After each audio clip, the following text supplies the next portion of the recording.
오늘 하나님 말씀은 히브리서 10장 1절부터 25절까지의 말씀입니다. 히브리서 10장 1절부터 25절까지의 말씀을 저하고 여러분들하고 한 절씩 교독하겠습니다. 율법은 장차 올 좋은 일의 그림자일 뿐이요 참 형상이 아니므로 해마다 늘 드리는 같은 제사로는 나아오는 자들을 언제나 온전하게 할 수 없느니라.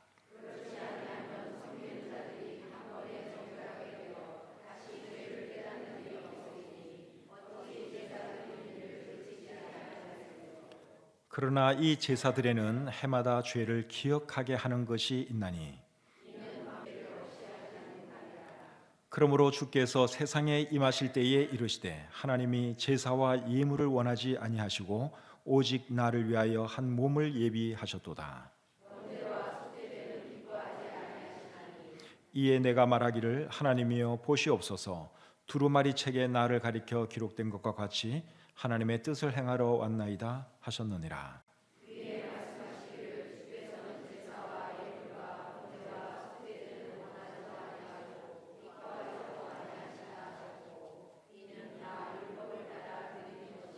그 후에 말씀하시기를 보시옵소서 내가 하나님의 뜻을 행하러 왔나이다 하셨으니 그 첫째 것을 폐하심은 둘째 것을 세우려 하심이라.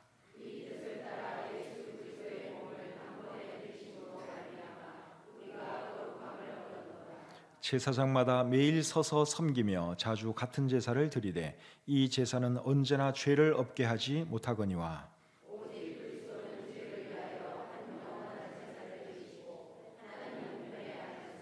그 후에 자기 원수들을 자기 발등상이 되게 하실 때까지 기다리시나니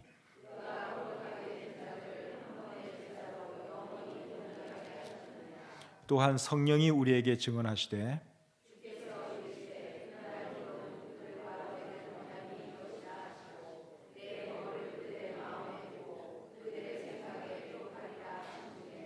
또 그들의 죄와 그들의 불법을 내가 다시 기억하지 아니하리라 하셨으니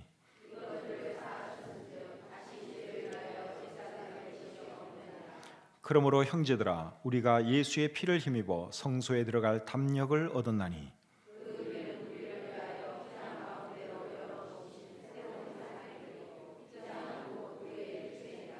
또 하나님의 집 다스리는 큰 제사장이 계심에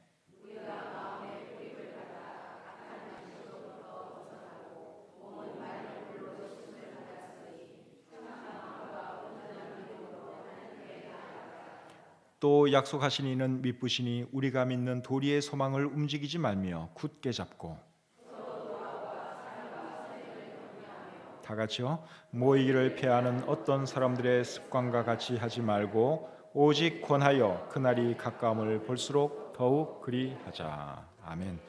하나님 오늘도 저들에게 좋은 주일 허락해 주셔서 감사합니다. 추운 날씨에도 불구하고 우리 사랑하는 주님의 백성들 또 이 자리에 불러주시고 하나님을 예배하도록 해주신 것 감사합니다. 예배 드릴 때 참 온전히 주님을 향하는 그런 마음으로 예배 드리게 도와주시고 이 시간 마귀 사탄 일절 우리 마음과 생각을 틈타지 못하도록 지켜주시고 오직 하나님께만 집중할 수 있도록 축복해 주시옵소서. 말씀을 전하는 자와 듣는 자들이 참 함께 복을 받고 또 하나님께 영광 돌리는 귀한 시간이 되도록 역사해 주시기를 간절히 원하오며 예수님의 이름으로 기도드립니다. 아멘. 자리에 앉겠습니다. 오늘 말씀 제목은 율법과 그리스도 그리고 우리 이런 제목으로 말씀드리기를 원합니다. 히브리서에는 율법에 대한 말씀이 많습니다. 더 정확하게 말하면 히브리서에는 제사에 대한 말씀이 많습니다. 오늘 본문 1절에도 보시면 율법이라는 단어가 나오죠. 여기서 율법은 제사 또는 제사 제도를 의미하는 것입니다. 히브리서의 제사에 대한 말씀이 많은 이유가 뭘까요? 그 이유가 뭔가 하면 히브리서의 수신자들은 유대인 그리스도인들입니다. 그런데 그들 중에는 예수님을 믿고 구원받았음에도 불구하고 과거에 행했던 제사 행위 거기에 미련 가진 사람들이 많았어요. 그래서 제사는 뭐고 예수님은 뭐다 그거 설명하기 위해서 이제 율법에 대한 말씀, 제사에 대한 말씀을 이 기자가 많이 말씀하고 있습니다. 오늘 본문 1절을 같이 한번 보겠습니다. 1절을 보시면 율법은 장차 올 좋은 일의 그림자일 뿐이요 참 형상이 아니므로 해마다 늘 드리는 같은 제사로는 나오는 자들을 언제나 온전하게 할 수 없느니라. 자, 이렇게 말씀을 하고 있는데 율법은 그림자라고 말씀을 하고 있죠. 참 형상은 아니라고 말씀하고 있습니다. 그러면 참 형상은 누굴까요? 율법은 그림자고 참 형상이 아니라 그랬는데 참 형상은 누구냐? 예수 그리스도이시죠. 골로새서 2장 17절에 보시면 이것들은 장래일의 그림자이나 몸은 그리스도의 것이니라. 실체는 그리스도의 것이니라. 그렇게 말씀하고 있습니다. 구약 시대에는 이스라엘 백성들이 죄를 용서받기 위해서 뭘 했는가 하면 짐승을 잡아서 하나님께 제사를 드렸습니다. 근데 짐승을 죽여서 제사를 드린다고 해서 죄가 온전히 다 용서받느냐? 그런 것도 아니었습니다. 만약에 짐승 잡아서 제사 드림으로 죄 문제가 완전히 해결된다면 계속해서 제사 드릴 필요가 없는데 구약시대 이스라엘 백성들은 계속 제사를 드려야만 했습니다. 죄 치울 때마다 하나님께 드려야 하고 또 대제사장은 1년에 한 번씩 지성소에 들어가서 온 백성들의 죄를 사하는 그런 의식을 치러야 했습니다. 매년 그 일을 했습니다. 그러니까 구약시대 이스라엘 백성들이 드린 그 제사는 온전한 제사가 아니었죠. 그런데도 하나님이 그 제사 행위를 계속 할 것을 요구하셨고 이스라엘 백성들은 그렇게 했습니다. 그 이유가 뭘까요? 완전히 죄 용서 받는 것도 아닌데 완전히 죄 문제가 해결되는 것도 아닌데 왜 그 짐승을 잡아서 제사를 계속 드리게 만들었느냐? 그 이유가 오늘 본문 3절과 4절에 나와 있습니다. 자, 3절 4절 제가 한번 읽겠습니다.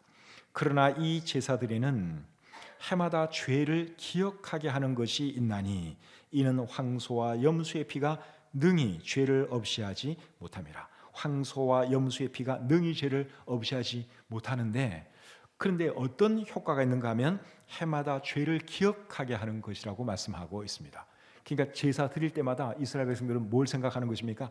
아, 그렇지, 내가 죄인이지, 내가 죄를 지었지, 나 때문에 또 저 짐승이 죽는구나, 그 생각하는 거예요. 그래서 그런 목적으로 하나님께서는 이스라엘 백성들에게 죄 지을 때마다 그리고 1년에 한 번씩 대제사장으로 하여금 지성소에 들어가는 그런 제사를 지내도록 하셨습니다. 제사제도뿐만이 아니고 율법 전체가 사실은 죄를 깨닫도록 하기 위해서 주신 것입니다. 우리 로마서 3장 20절 말씀을 같이 한번 읽어보겠습니다. 로마서 3장 20절입니다. 자, 같이 읽죠. 시작. 그러므로 율법의 행위로 그의 앞에 의롭다 하심을 얻을 육체가 없나니 율법으로는 죄를 깨달음이니라. 자, 여기 보면 율법을 주신 그 목적이 무엇입니까? 죄를 깨닫도록 하는 거예요. 제사 행위도 마찬가지예요. 제사 행위를 왜 하게 하셨느냐? 죄인이라는 것 그거 상기시켜주기 위해서 하나님께서 제사 제도도 주셨고 또 율법에 여러 가지 하지 말라 이런 말씀을 많이 하신 것입니다. 만약에 율법에 그런 말씀이 없으면 죄를 짓고도 사람이 죄인인 줄 몰라요. 당연한 걸로 생각을 해요. 그래서 율법 규정을 딱 주시고 또 죄 지을 때마다 제사를 드리도록 하신 것이죠. 그래서 동물을 잡아서 드리는 그 제사를 가지고는 우리가 완전하게 죄 사함 받을 수가 없었습니다. 그러면 어떻게 하면 여러분 사람이 온전하게 죄 사함 받을 수 있을까요? 동물 제사 가지고는 안 됐는데 어떻게 하면 사람이 정말 완벽하게 죄 사함 받을 수 있느냐? 그것은 예수 그리스도를 통해서 가능합니다. 자, 오늘 본문 11절부터 14절 보겠습니다. 11절부터 14절입니다. 제사장마다 매일 서서 섬기며 자주 같은 제사를 드리되 이 제사는 언제나 죄를 없게 하지 못하거니와 오직 그리스도는 죄를 위하여 한 영원한 제사를 드리시고 하나님 우편에 앉으사 그 후에 자기 원수들을 자기 발등상이 되게 하실 때까지 기다리시나니 그가 거룩하게 된 자들을 한 번의 제사로 영원히 온전하게 하셨느니라. 아멘. 자, 여기 보면 예수님께서 한 번의 제사로 영원히 온전하게 하셨다고 말씀을 하고 있죠. 여기 한 번의 제사는 자기 자신을 드린 제사입니다. 근데 누구를 그렇게 해주셨다고 말씀하고 있는가 하면 거룩하게 된 자들을 한 번의 제사로 영원히 온전하게 하셨다고 말씀하고 있습니다. 여러분, 여기서 말하는 온전하게 된 자들은 누굴까요? 아니, 거룩하게 된 자들은 누굴까요? 여기 말하는 거룩하게 된 자들은 예수님 공로를 의지하는 자들, 예수님을 주님으로 모셔드리는 자들, 그런 사람들을 말하는 것이죠. 그래서 그런 사람들에 대해서는 한 번의 제사로 영원히 온전하게 되도록 우리 주님께서 해주셨다. 오늘 이 본문이 그것을 우리에게 말씀해 주고 있습니다. 여러분, 세상에 어떻게 그런 일이 가능할 수 있을까요? 한 번에 예수님께서 한 번 죽으심으로 어떻게 인류의 모든 죄를 다 해결해 주실 수가 있느냐? 예수님이 우리와 똑같은 사람이었다면 그것이 있을 수 없는 일입니다. 우리와 똑같은 사람이었다면 예수님이 한 번 아니라 10번을 십자가에 못 박혀 죽어도 절대로 인류의 죄가 해결받는 그런 일이 일어나지 않습니다. 그런데 예수님은 우리가 다 아는 것처럼, 그리고 믿는 것처럼 예수님은 하나님이십니다. 하나님께서 우리의 죄 문제를 해결해 주시기 위해서 인간의 몸을 입고 이 땅에 오셨죠. 그래서 예수님의 죽음은 다른 사람들의 죽음과는 차원이 다른 죽음이라는 거예요. 예수님은 하나님이기 때문에 하나님으로서 인류의 모든 죄 문제를 해결해 주시기 위해서 예수님이 십자가에 피 흘려 돌아가신 것입니다. 그래서 그 이후로는 이제 더 이상 짐승 잡아서 하나님께 제사 드리는 이런 일은 할 필요가 없어졌습니다. 예수님께서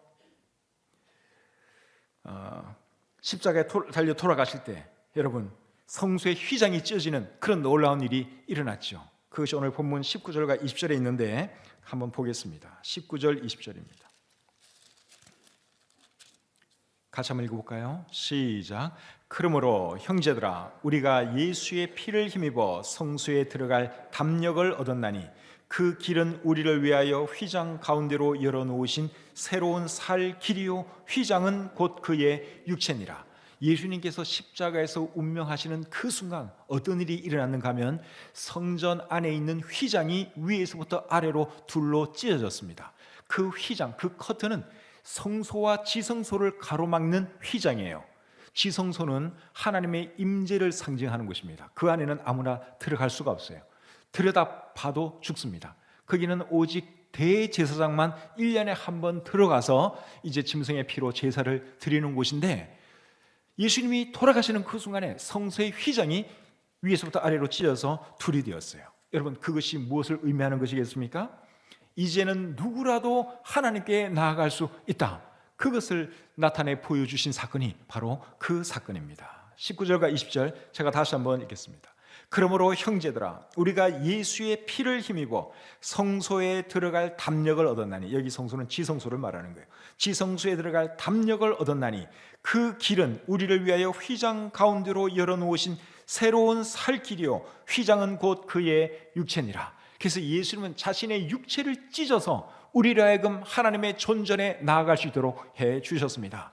그래서 이제는 누구라도 예수 그리스도의 그 공로만 의지하면 하나님께 나아갈 수 있고 죄사함 받을 수 있고 하나님의 자녀가 될 수 있습니다. 이것이 하나님께서 저와 여러분들에게 베풀어 주신 은혜입니다. 참 감사하지 않습니까? 만약에 그렇게 하지 않았다면 우리가 죄사함 받을 길이 없는 거예요. 그런데 하나님께서 우리를 사랑하셔서 또 인류를 사랑하셔서 누구라도 예수님 믿기만 하면 구원받도록 하기 위해서 하나님께서 예수님을 십자가에 못 박아 죽게 하신 것이죠. 자, 계속해서 오늘 본문 5절부터 7절까지 말씀을 또 보겠습니다. 오늘 이 본문에서 제일 어려운 말씀이 이제 지금 읽을 5절부터 7절까지의 말씀입니다. 한번 잘 보세요. 무슨 말씀을 하고 있는지 한번 잘 보겠습니다. 그러므로 주께서 세상에 임하실 때에, 여기 주는 예수님을 말하는 거예요. 그러므로 주께서 세상에 임하실 때에 이르시되 하나님이 제사와 예물을 원하지 아니하시고 오직 나를 위하여 한 몸을 예비하셨도다. 번제와 속죄제는 기뻐하지 아니하시나니 이에 내가 말하기를 하나님이여 보시옵소서, 두루마리 책에 나를 가리켜 기록된 것과 같이 하나님의 뜻을 행하러 왔나이다 하셨느니라. 자, 이 말씀을 잘 보시면 5절과 7절에 나라고 하는 1인칭 대명사가 나옵니다.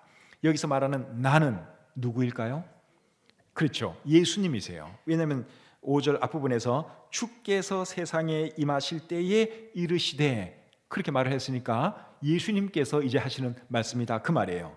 그래서 5절에 나오는 나는 예수님이고 7절에 나오는 나도 예수님이에요. 그런데 예수님께서 왜 이 땅에 오셨느냐? 7절 끝부분에 보니까 하나님의 뜻을 행하러 오셨다고 말씀하고 있습니다. 하나님의 뜻이 뭐죠?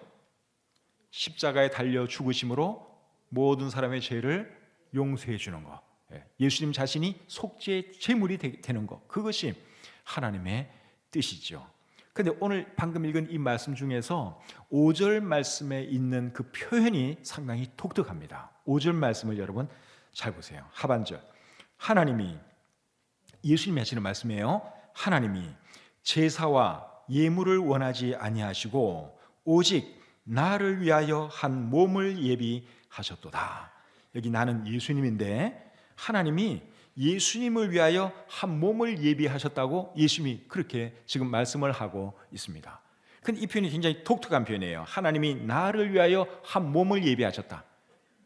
이게 우리 같으면 이렇게 표현할 수가 없고, 우리는 어떻게 표현해야 되는 건가 하면 하나님이 나를 이 땅에 태어나게 했다, 뭐 이렇게 말하는 게 이게 일반 사람들이 하는 말투예요. 근데 예수님께서 이 땅에 태어나신 것을 어떻게 표현하고 있는가 하면 하나님이 나를 위하여 한 몸을 예비하셨다, 그렇게 말씀을 하고 있습니다. 이제 이런 화법을 뭐라고 하는가 하면 유체 이탈 화법이라 그럽니다. 여러분들이 아마 신문에서 그런 표현을 보셨을 거예요. 정치인들이 자기가 책임자인데 자기가 책임질 생각은 안 하고 다른 사람이 마치 잘못한 것처럼 그런 식으로 말하는, 이제 그것을 이제 유체 이탈 화법이라 그래요. 마치 나하고는 상관없는 듯이 그렇게 말을 하는 것을 유체 이탈 화법이라 그러는데, 지금 예수님이 하시는 이 말씀이 일종의 유체 이탈 화법이에요. 예수님의 영혼 따로 있고 예수님의 몸 따로 있고 그런 식으로 지금 말씀을 하고 있죠. 근데 왜 예수님이 이런 식으로 말씀을 하시느냐? 그것은 예수님이 하나님이기 때문에 사실은 이렇게 표현하는 것입니다. 예수님은 인간의 몸을 가지고 계셨지만 또한 하나님이시죠. 그래서 이런 표현을 하는 거예요. 하나님이 나를 위하여 한 몸을 예비하셨다, 이런 표현이 가능한 것이죠. 그런데 여러분, 예수님이 언제 그런 말씀을 하셨죠? 예수님이 그런 말씀을 하신 적이 있습니까? 하나님이 나를 위하여 한 몸을 예비하셨다. 사복음서에는 예수님이 그렇게 말한 것이 안 나옵니다. 여러분들이 아무리 사복음서를 철저하게 꼼꼼하게 읽어도 예수님이 그렇게 말한 적이 없습니다. 그런데 왜 히브리서 기자는 마치 예수님이 그렇게 말한 것처럼 그렇게 말씀을 하고 있을까요? 히브리서 기자는 도대체 이 말씀을 어디서 가져온 걸까요? 어디서 가져왔는가 하면 시편 40편에서 가져왔습니다. 오늘 이 본문 5절부터 7절까지의 말씀은 시편 40편 6절부터 8절까지 있는 말씀을 히브리서 기자가 똑같이 인용하는 것이 아니라 응용해서 하시는 말씀이에요. 자, 시편에 있는 말씀을 한번 보겠습니다. 시편 40편 6절부터 8절까지의 말씀입니다. 자, 한번 잘 들어보세요. 시편 40편 6절부터 8절. 주께서 내 귀를 통하여 내게 들려 주시기를 제사와 예물을 기뻐하지 아니하시며 번제와 속죄제를 요구하지 아니하신다 하신지라. 그때에 내가 말하기를 내가 왔나이다. 나를 가리켜 기록한 것이 두루마리 책에 있나이다. 나의 하나님이여, 내가 주의 뜻 행하기를 즐기오니 주의 법이 나의 심중에 있나이다 하였나이다. 이제 이 말씀을 히브리서 기자는 마치 예수님께서 하시는 말씀처럼 응용해서 오늘 히브리서 본문에서 말씀을 하고 있는 것입니다. 그래서 시편 40편 이 말씀은 분명히 다윗이 한 말이에요. 다윗이 쓴 글입니다. 근데 이 말씀을 잘 이렇게 들여다보면 진짜 예수님이 하시는 말씀 같기도 해요. 그리고 시편 22편에도 보시면 분명히 다윗이 하는 말인데 예수님 말씀 같은 그런 말씀들이 있습니다. 자, 한번 보여드릴게요. 시편 22편 1절을 한번 보겠습니다. 시편 22편 1절에 보시면 내 하나님이여, 내 하나님이여, 어찌 나를 버리셨나이까. 많이 들은 말이죠. 누가 이 말을 했죠? 예수님이 하셨어요. 십자가 위에서. 그런데 이 말씀도 사실 시편 22편 1절에 있는 말씀이에요. 다윗이 하는 말인데 이게 꼭 예수님 말씀하시는 말씀 같네? 그런 생각이 듭니다. 그 다음에 14절부터 18절 또 보겠습니다. 14절부터 18절. 나는 물같이 쏟아졌으며 내 모든 뼈는 어그러졌으며 내 마음은 밀랍 같아서 내 속에서 녹았으며 내 힘이 말라 질그릇 조각 같고 내 혀가 입천장에 붙었나이다. 주께서 또 나를 죽음의 진토 속에 두셨나이다. 개들이 나를 애워쌌으며 악한 무리가 나를 둘러 내 수족을 찔렀나이다. 내가 내 모든 뼈를 셀 수 있나이다. 그들이 나를 주목하여 보고 내 겉옷을 나누며 속옷을 제비 뽑나이다. 방금 읽은 이 말씀도 여러분 예수님의 그 죽음, 그 십자가 그 현장의 모습을 기록한 말씀 같지 않습니까? 나를 둘러 내 수족을 찔렀나이다. 내 수족을 찔렀나이다. 그리고 내 겉옷을 나누며 속옷을 제비 뽑나이다. 예수님이 십자가에 달렸을 때 실제로 이런 일이 일어났죠. 근데 시편 22편에 있는 이 말씀은 누가 썼느냐? 다윗이 썼어요. 그런데 이 내용도 결국은 오실 메시아에 대한 예언의 말씀입니다. 하나님께서 다윗을 통해서 마치 예수님께서 하시는 말씀처럼 기록을 하신 거예요. 그래서 오늘 이 시편 40편에 있는 이 말씀도 사실은 다윗이 썼지만 하나님께서 다윗으로 하여금 마치 예수님이 하시는 말씀처럼 쓰게 만들었고, 그리고 그것을 히브리서 기자는 약간 응용해서 오늘 이 본문에서 기록하고 있는 것입니다. 여러분 시편 40편 7절에 보시면 또 이런 말씀이 있어요. 시편 40편 7절 다시 한번 보시면 나를 가리켜 기록한 것이 두루마리 책에 있다, 이렇게 말씀을 하고 있는데, 이 말씀도 여러분 예수님께서 하신 말씀하고 비슷하죠. 요한복음 5장 39절에 보시면 이 성경이 곧 내게 대하여 증언하는 것이니라. 그래서 다윗이 하는 말인데 꼭 예수님이 하는 말 같습니다. 성령님께서 이제 다윗을 그렇게 사용하신 것이죠. 근데 오늘 이 히브리서 5장 10장 5절부터 7절까지 이 말씀은 결국 무슨 말씀을 하기 위해서 이 말씀을 하는가 하면, 예수님은 하나님의 뜻을 행하기 위해서 이 땅에 오셨다, 그 말씀을 하려고 시편에 있는 이 말씀을 인용한 것입니다. 그래서 7절 제일 끝에 보시면 하나님의 뜻을 행하러 왔나이다. 하나님의 뜻이 뭐라 그랬죠? 예수님 자신이 속죄의 제물이 되는 것, 그것이 하나님의 뜻이었죠. 그래서 예수님은 그것을 위해서 이 땅에 오셨고, 그 뜻대로 예수님은 십자가에서 속죄의 제물이 되셨습니다. 자, 9절 말씀 또 보겠습니다. 9절. 그 후에 말씀하시기를 보시옵소서 내가 하나님의 뜻을 행하러 왔나이다 하셨으니 그 첫째 것을 폐하심은 둘째 것을 세우려 하심이라. 자, 이게 또 어떤 말씀이 있는가 하면, 첫째 것을 폐하신 이유는 둘째 것을 세우기 위함이었다, 그런 말씀을 하고 있는데, 여기서 말하는 첫째 것은 뭐고 둘째 것은 뭘까요? 첫째 것은 동물을 잡아서 제사 드리는 그 제사 제도를 말하는 것이고, 둘째 것은 예수님 자신이 속죄 제물이 되시는 것을 의미합니다. 그래서 예수님께서는 그 첫 번째 것, 그 제사 제도를 폐하기 위해서 결국은 기꺼이 자기 자신이 속죄 제물이 되셨다, 그러한 뜻이죠. 10절 말씀 또 보겠습니다. 10절 같이 읽겠습니다. 시작. 이 뜻을 따라 예수 그리스도의 몸을 단번에 들이심으로 말미암아 우리가 거룩함을 얻었노라. 예수님께서 단번에 들이셨기 때문에 결국 우리가 어떻게 되었느냐? 거룩함을 얻었다는 것입니다. 여기 거룩함을 얻었다 하는 이 말은 의롭게 되었다는 말입니다. 우리가 의로운 일을 해서 의롭게 된 것이 아니라 예수님께서 우리를 위해서 속죄의 제물이 되셨기 때문에 우리가 그 공로로 의롭게 된 것이죠. 그 다음에 17절 18절 또 보겠습니다. 17절 18절. 또 그들의 죄와 그들의 불법을 내가 다시 기억하지 아니하리라 하셨으니 이것들을 사하셨은즉 다시 죄를 위하여 제사 드릴 것이 없느니라. 자, 여기 보면 이제 다시 제사 드릴 것도 없고, 그리고 하나님께서 우리의 죄를 더 이상 기억도 하지 않을 것이라고 말씀하고 있습니다. 이게 참 감사한 일이죠. 여러분 대한민국 법을 어겨가지고 감옥에 한번 갔다 오잖아요. 그러면 그 전과가 계속 따라다닙니다. 죽을 때까지 따라다닙니다. 취직할 때도 그게 문제가 될 수가 있고, 공무원이 되려고 해도 그것이 문제가 될 수가 있어요. 그런데 우리 하나님은 우리의 과거, 우리의 죄인 되었던 그 시절에 대해서 전혀 기억조차 하지 않겠다고 말씀하시니 얼마나 감사한 일입니까? 그러니까 우리가 언제라도 떳떳하게 당당하게 하나님 앞에 나아갈 수가 있는 것이죠. 그렇다면 여러분, 이제 우리는 어떻게 살아야 하겠습니까? 오늘 설교 제목이 율법과 그리스도 그리고 우리, 이것이 오늘 설교의 제목이죠. 지금까지 제가 말씀드린 것은 율법과 그리스도에 대한 말씀을 했어요. 이제는 우리에 대해서 한번 생각해 볼 필요가 있습니다. 우리는 과연 어떻게 살아야 하겠느냐 하는 거죠. 예수님이 우리를 위해서 십자가에서 죽기까지 하셨는데 우리는 과연 어떻게 살아야 할 것인가? 거기에 대한 말씀이 오늘 본문 21절부터 25절까지 나오는데 먼저 21절, 22절 한번 보겠습니다. 자, 21절, 22절 시작. 또 하나님의 집 다스리는 큰 제사장이 계심에 우리가 마음의 뿌림을 받아 악한 양심으로부터 벗어나고 몸은 맑은 물로 씻음을 받았으니 참 마음과 온전한 믿음으로 하나님께 나아가자. 자, 여기 보면 우리가 어떻게 살아야 한다고 말씀하고 있습니까? 참 마음과 온전한 믿음으로 하나님께 나아가는 삶을 살아야 한다고 말씀하고 있지요. 과거에 우리는 하나님께 감히 나아갈 수 없는 존재들이었습니다. 하나님은 거룩하시고 우리는 추악한 죄인들이니 어떻게 우리가 감히 하나님께 나아갈 수가 있었겠어요?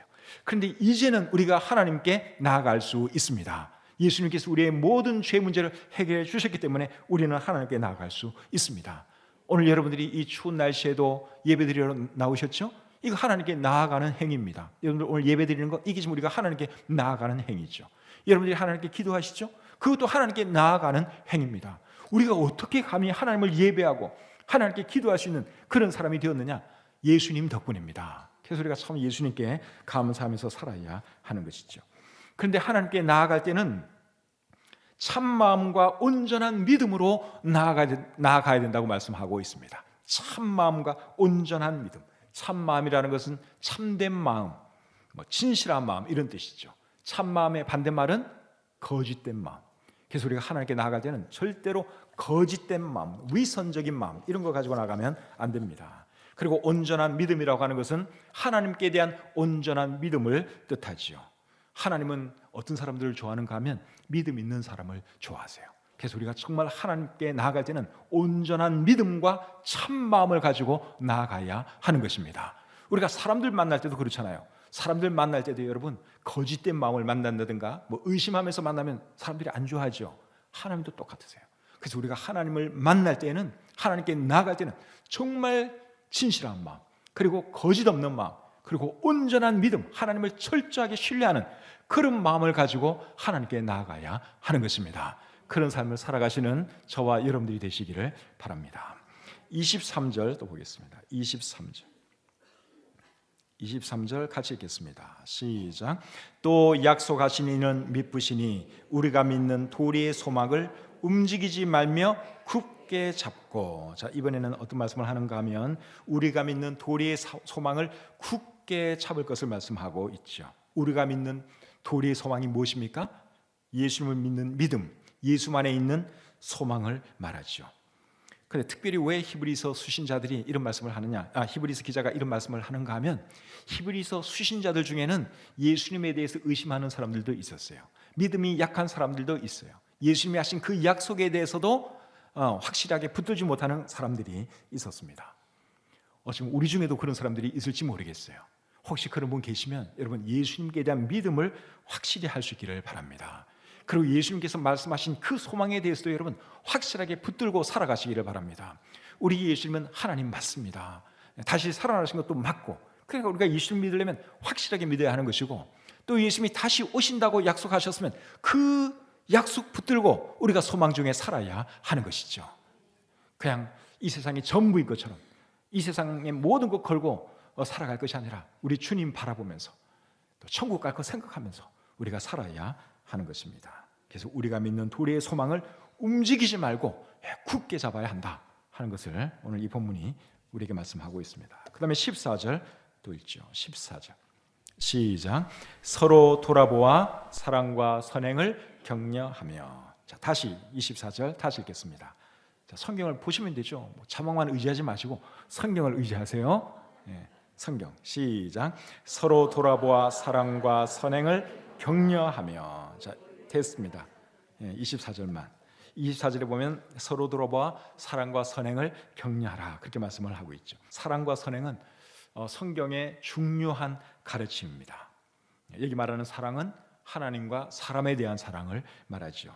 하나님을 사랑하라 그리고 이웃을 사랑하라 하는 이 두 마디가 사실 성경 전체의 요약이라고 할 수 있어요. 구약 성경의 요약일 뿐만 아니라 신약 성경의 요약도 결국은 하나님 사랑하고 이웃 사랑하라 하는 거예요. 그런 삶을 살다 보면 결국은 예배 잘 드리게 되고 전도 잘하게 되겠죠. 성경의 요약은 사랑이에요. 사랑. 하나님께 대한 사랑, 사람에 대한 사랑. 그리고 여러분, 선행도 굉장히 중요합니다. 근데 우리는 믿음을 자꾸만 강조하다 보니까 선행에 대해서는 은근히 소홀히 생각할 수도 있어요. 근데 여러분, 그렇지 않습니다. 우리가 물론 구원받는 것은 믿음으로 받았어요. 믿음이 정말 중요합니다. 하나님이 믿음 있는 사람 기뻐하세요. 그런데 선행도 중요합니다. 정말 선행도 중요합니다. 야고보서 2장 17절에 보면 행함이 없는 믿음은 그 자체가 죽은 것이라 그랬어요. 우리가 맨날 입으로만 사랑 뭐 그래도 여러분, 선행이 없으면 그건 사랑도 아니죠. 사랑과 선행도 항상 함께 가는 것이고, 또 마태복음 5장 16절에 보시면 그들로 너희 착한 행실을 보고 하늘에 계신 너희 아버지께 영광을 돌리게 하라 그랬어요. 그래서 우리가 착하게 살아야지 사람들도 예수님 믿을 것이고 우리를 보고 또 하나님께 영광도 돌리고 그렇죠. 오늘날 교회 또는 예수 믿는 사람들이 욕먹는 이유가 뭔가 하면 맨날 입만 그냥 이렇게 하고요, 선행을 안 해서 그래. 선행을 안 해서. 근데 사람들은 우리 속까지는 들여다보지를 못하거든요. 우리 행실을 봐요. 그래서 우리가 정말 착하게 살고 선행도 하면서 살아야지 하나님의 영광 받고 전도도 되고 그러는 것입니다. 그래서 서로 돌아보아 사랑과 선행을 격려하라 하는 말씀을 하는데, 어떻게 하면 그런 삶을 살아갈 수가 있겠느냐 그런 거죠. 25절을 보면 우리가 해야 할 것과 하지 말아야 할 것이 있습니다. 자, 25절 같이 한번 보겠습니다.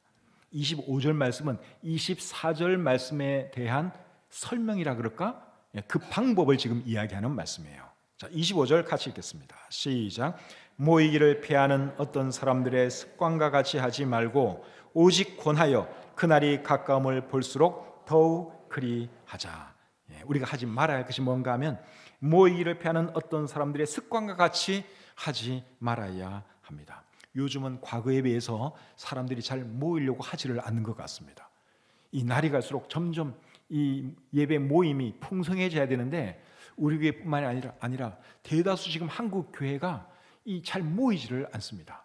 그래서 수요 예배 없어지는 교회도 많고, 미국 같은 경우는요 수요 예배 없어진 지 꽤 오래됐어요. 미국에서 제가 이렇게 있으면서 수요 예배 어디 한번 가볼까 이렇게 하다 보면요 교회 찾기가 어려워요. 수요 예배 드리는 곳이 많지 않습니다. 그런데 우리나라도 사람들이 교회에 모이려고 하지를 않습니다. 우리 교회뿐만이 아니고 대체적으로 지금 한국 교회가 다 그런 추세입니다. 오죽하면 여러분 가나안 교인이라는 이런 참 희한한 용어까지 생겼겠어요. 교회 안 나가는 사람들 이제 가나안 교인이라 그러는데 그만큼 많기 때문에 그런 말이 생겼죠. 교회를 안 나가요. 사람들이 예수님을 믿기는 믿는데 교회는 안 나가요. 집에서 예배를 드리는지 뭘 하는지 모르겠지만 종교는 안 쓸 때는 기독교라고 써요. 근데 교회는 안 나가요. 예수도 믿어요. 마음으로 믿어요. 속으로 기도도 해요. 성경도 읽어요. 근데 교회는 안 나가요. 근데 그러면 안 된다는 거죠. 교회는 여러분 믿는 사람들의 모임이 교회입니다. 건물이 교회가 아니라 믿는 사람들의 모임 자체가 교회죠. 그래서 모일 때 사실은 교회로서 그 기능을 시작할 수가 있는 것입니다. 그리고 모일 때 힘이 있는 것이죠. 그래서 저와 여러분들은 열심히 모이시기를 바랍니다. 아멘. 네. 수요 예배도 나오시고 3부 예배도 여러분 드리고 가시고, 또 가능하시면 새벽 예배도 오시기를 바랍니다. 자꾸만 모여야 됩니다. 그게 우리 성경이 우리에게 요구하는 거죠. 모여서 뭘 해야 합니까? 예배도 드리고 나가서 전도도 하고 교제도 하고, 그리고 또 뭘 해야 되는가 하면 오늘 이 본문이 우리에게 강조하는 것처럼 사랑과 선행을 격려해야죠. 그 일을 우리가 해야 하는 것입니다. 그 일을 하려면 모여야 한다. 그리고 또 어떤 일을 우리가 해야 되는가 하면 권하는 일을 하라고 말씀하고 있죠. 25절 끝에 보면 오직 권하여 그날이 가까움을 볼수록 더욱 그리하자. 권하라는 말은 격려하라는 말이에요. 믿음 생활 제대로 안 하는 사람 있으면 격려하고, 낙심한 사람들 있으면 격려하고, 어려움 중에 있는 사람들 보면 격려하고 위로해주고, 그 일 하라는 것입니다. 그날이 가까움을 볼수록 더욱 그리하자, 그렇게 말씀하고 있는데, 여기 말하는 그날은 예수님께서 다시 오시는 그날이죠. 세상 돌아가는 것을 볼 때 예수님께서 오실 날이 많이 임박해진 것 같습니다. 예수님께서 언제 오실지 모르지만 점점 다가오고 있는 것만은 사실이에요. 우리가 살고 있는 이때가 어느 때인가 잘 기억하시고, 오늘 우리에게 주시는 이 말씀 잘 기억하셔서 하여간에 모이기를 힘쓰시고, 또 사랑과 선행 열심히 격려하시고 그리고 하나님께 영광 돌리며 살아가시는 저와 여러분들이 되시기를 우리 주님의 이름으로 축복합니다. 기도하겠습니다. 하나님 감사합니다. 부족한 종이 하나님 말씀을 대언했습니다. 어려운 말씀이지만 우리 성도님들 잘 또 이해하도록 해주신 것 감사합니다. 예수님께서 우리를 위해서 십자가에서 죽기까지 순종하셨다고 하는 그 사실을 늘 기억하고 예수님 은혜에 감사하고 또 예수님께 영광 돌리며 살아가시도록 저희들의 걸음걸음 순간순간 인도해 주시옵소서. 우리 중에 아직 주님 알지 못하는 분 계시면 오늘 예수님에 대해서 들었사오니 예수님을 자신의 구주로 영접하고 구원받게 해 주시옵소서. 예수님의 이름으로 기도합니다. 아멘.